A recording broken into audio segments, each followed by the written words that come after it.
Bunso Migs Malino may pagtatapat na nangyari, ano ito ating alamin.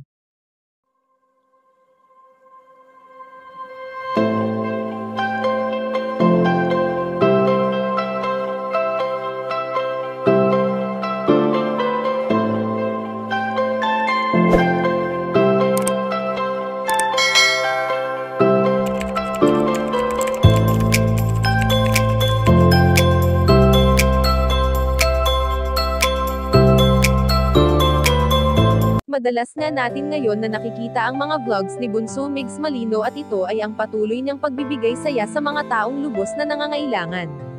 Kung hindi nga busy ang binata sa kanyang charity vlogs ay binibigyan niya naman ng oras ang kanyang mga mahal sa buhay sa pamamagitan ng madalas na pagbabonding nilang buong pamilya.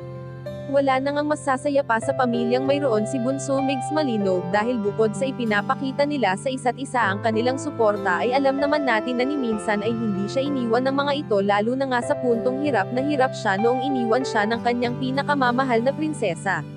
Matatandaan na kamakailan lang ng ating mapanood ang madamdaming interview sa binata at hindi nawawala sa mga tanong ang mga nakaraang kasama niya pa si Cutie Mahal, at makikita natin ang bigat sa dibdib ng binata sa tuwing nababanggit ang nakaraan nila ng kanyang katambal.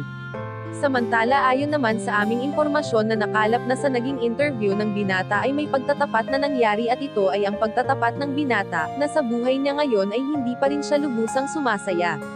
Dahil ang taong nagbigay ng kulay sa kanyang mundo ay hinding-hindi niya na muling makakasama pa, kaya naman mas ninanais niya na lamang na magpasaya sa ibang tao. Kayo mga ka-chika, anong masasabi niyo dito? Please leave the comment and don't forget to subscribe.